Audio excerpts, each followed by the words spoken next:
What's good, everybody? This is Chenoa reporting to you live from my kitchen table. And today I'm going to share my thoughts on the show Get Even. Yes, there will be spoilers, so if that's not what you want, please save this video, like literally like it, save it to your watch this later playlist, and come on back when you finish the show, because I will still be here. I'm not going anywhere. I'm going to be right here. So these four girls make up a secret group called Don't Get Mad, aka DGM for short, as in Don't Get Mad, Get Even, hence the name of the show. They seem to blackmail people who hurt or screw over other people. So episode 1 really just shows everybody, like each of the four main characters in their element. So you have Margot, who's a Black American girl who just recently moved to the UK into this school. She pretty much has like no friends. She eats in a small computer room and games at night, which seems to really bother her parents. You have Bree. She tends to skip class often. She acts out. She's constantly scolded by teachers and principals, goes to detention all the time.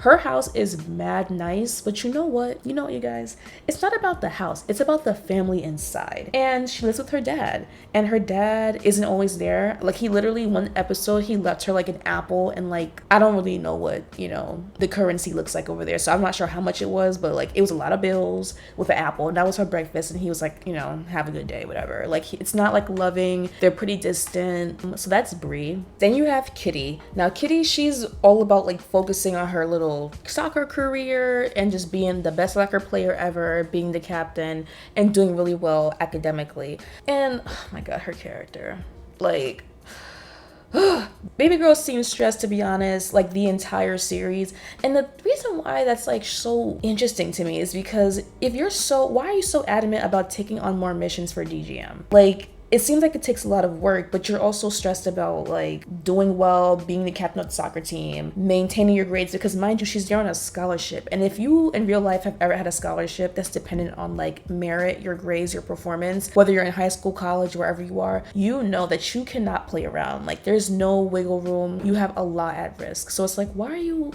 doing this? Like, you're not in the FBI, you're not in the CIA, or I don't know what they call it in the UK. I should probably look that up. But you're not in that.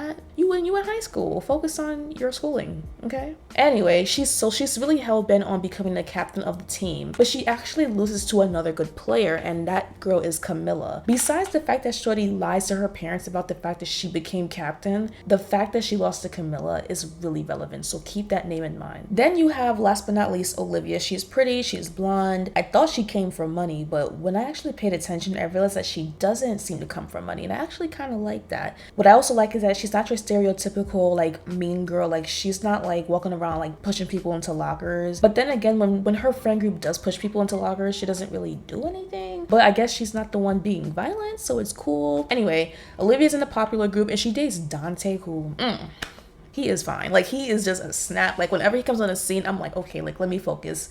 Let me close this tab and focus on this man. The only thing is, like, he's clearly too old to be playing a high school student. Like, tops, they're probably supposed to be juniors or seniors, which is like third year or fourth year. And that man is not no 17. Like, he's probably older than me. I need to look that up. But he fine. Anyway, her best friend is named Amber. And Amber, the actress who plays her, is really pretty, but she's mean in the show. And she honestly borderlines between like having a crush on Olivia and being like really obsessed with her. And I'm just like, girl, relax. The first 2 episodes, well, let me not say the first 2 episodes. The first episode and maybe half of the second episode were a little hard for me to get through. I felt like the dialogue was kind of stiff and awkward. Like, I really do not like filler dialogue. And unfortunately, I can't screen record, so I can't really give you any clips. But trust me when I say the first episode was a little weird. And that's kind of why I tend to tread lightly when I watch these kinds of shows, because I feel like these writers sometimes are so far removed from how teenagers actually speak and act. Now, I'm not gonna lie, some shows do excel in this area, but sometimes it's like, when was the last time you spoke to a teenager? 2010? 2014? 1982? Like, teenagers do not speak like that. But the plot picks up where other parts of the show kind of like fall off, so I'm gonna give them a pass. So by episode 2, we have Ronnie, who is a student athlete, and he's a trash can. Like, that's his personality. And he gets his hands on some spicy photos. Spicy photos, you know what that means.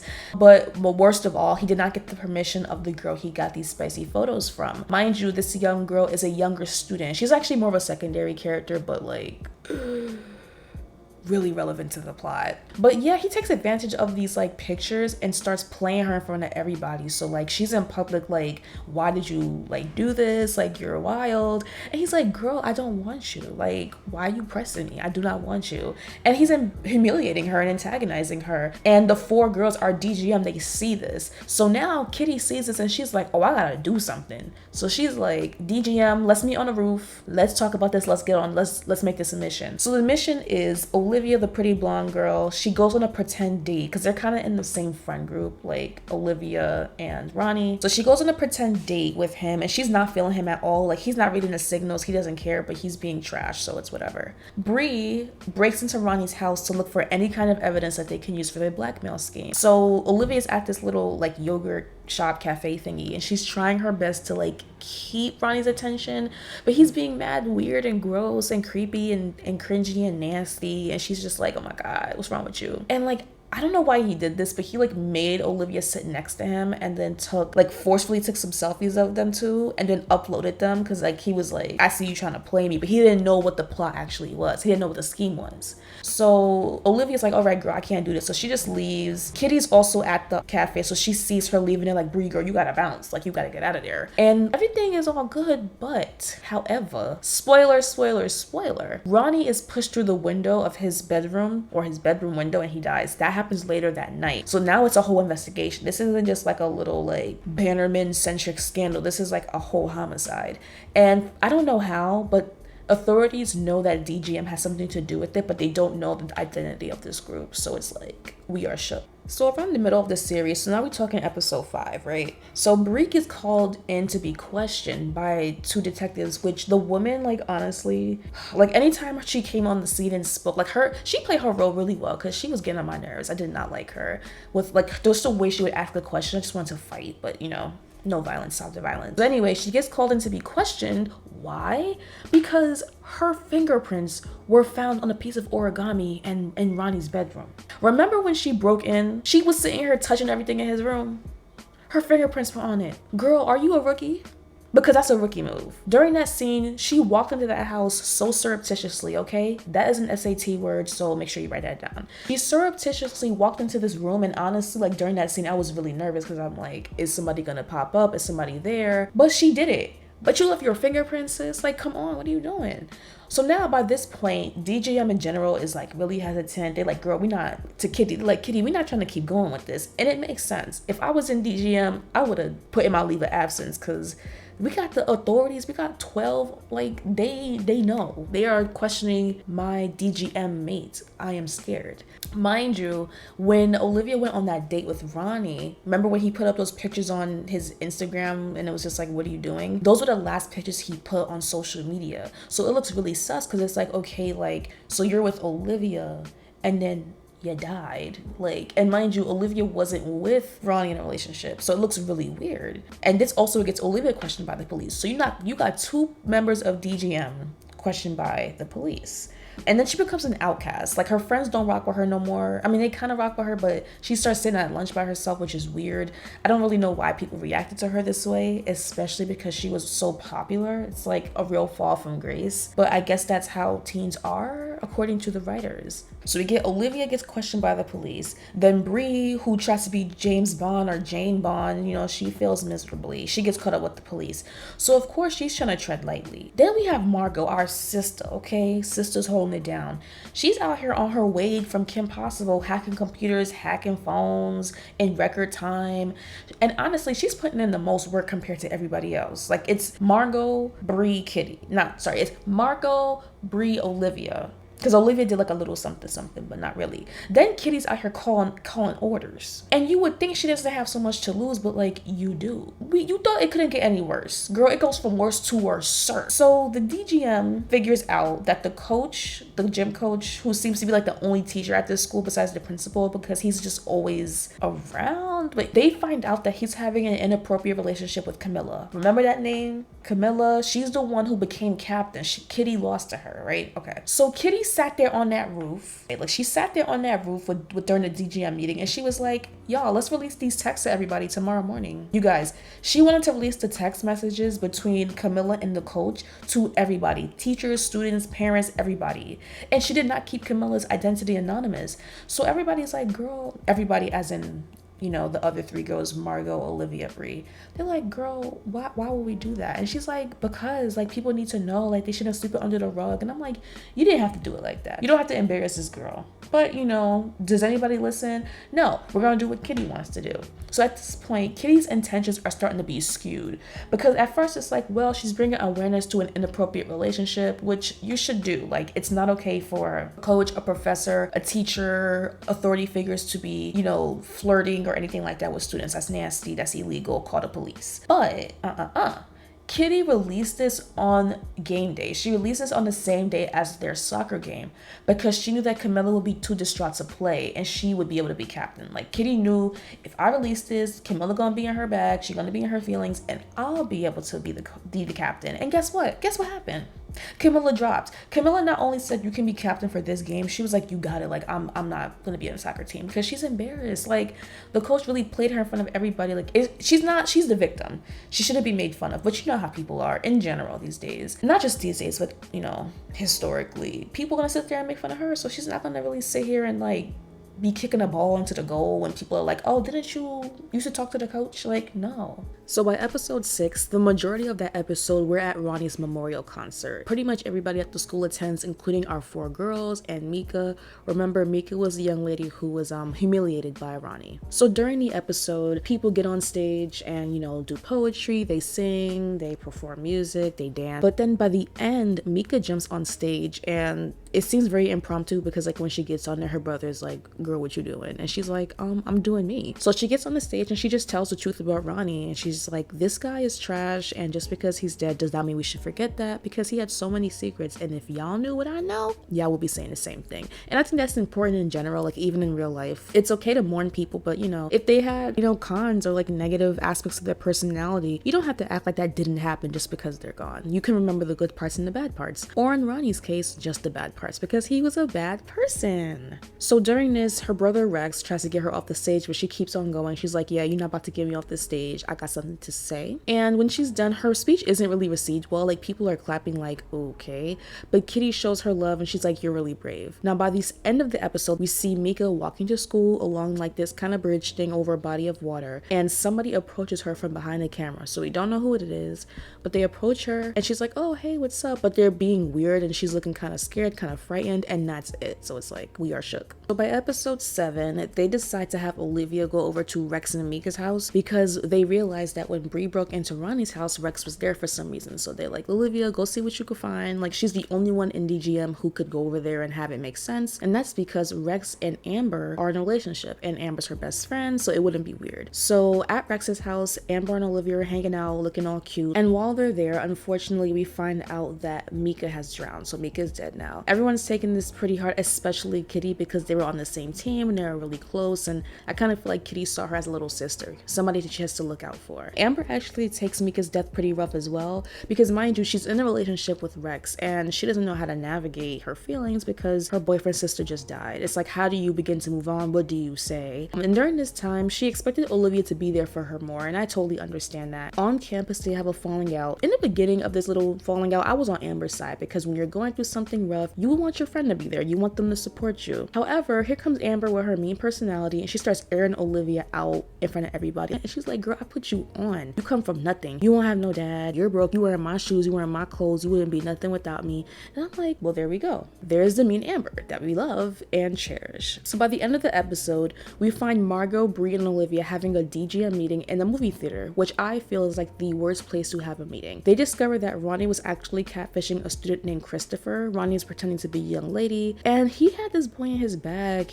Ronnie had this boy sharing intimate feelings and even asked for some spicy pictures, which you should know what that means by now. So Christopher actually happens to be close friends with Logan. I don't know if you realize this, but Logan is a boy who Margot has gotten close to. Like, they kind of got like a little boot thing going on. So Brie and Olivia are like, Margot, use your bond with Logan to get some intel. By episode 8, we get the origin story that we've all been waiting for, or at least I've been waiting for. So Kitty's going through it. She's walking through the halls and she gets a flashback, and that shows us how DGM was formed. DGM was pretty much formed at the behest of Kitty after all 4 girls found themselves in detention together. Each girl is talking about, bullying that they've seen happen or that they've actually experienced, and Margot's like, somebody needs to do something about this. And here comes Kitty, and Kitty's like, yeah, we should do something. And I'm like, girl, why? So the 4 girls link up again at the worst meeting place in town, aka the movie theater, and they're like, okay, what's the next move? So Olivia's like, let's give our information to the police, and Kitty's like, yeah, we're not doing that because we're gonna do something to commemorate Mika. And she's like, do y'all remember why we started DGM? That's why we need to honor Mika. And I'm like, okay. Back at the school, the authorities, like, they have a bench dedication ceremony for Mika, and during this time, a bunch of students pull up and release balloons in her honor, which I thought was really nice, but it wasn't like what the authorities had planned. So the principal has a problem with this, and it's just like, sir, why is this a problem for you? Like, this is actually really nice and really respectful. It was a very touching scene. So right after that, on the roof, we get Margot, Brie, and Olivia, and they're just celebrating pulling off the whole Mika tribute because that was a DGM thing.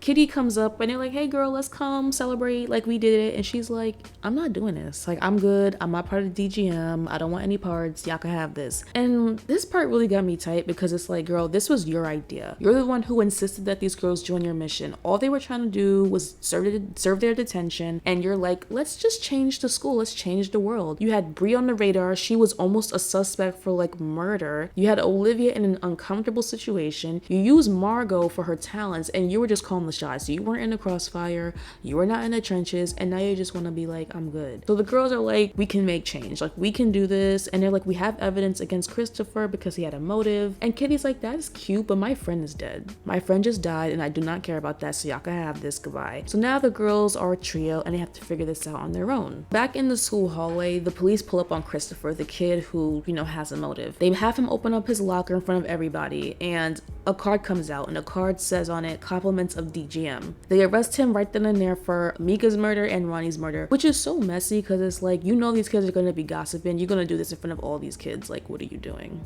So in the second to last episode, which is episode 9, Logan reveals to Margot that Olivia stole her diary the previous year. Logan telling Margot about this couldn't be worse timing because the DGM is trying to work as a trio. But now that she has this information, she's like, I'm good. Like, Olivia, you tried to play me last year. I'm chilling.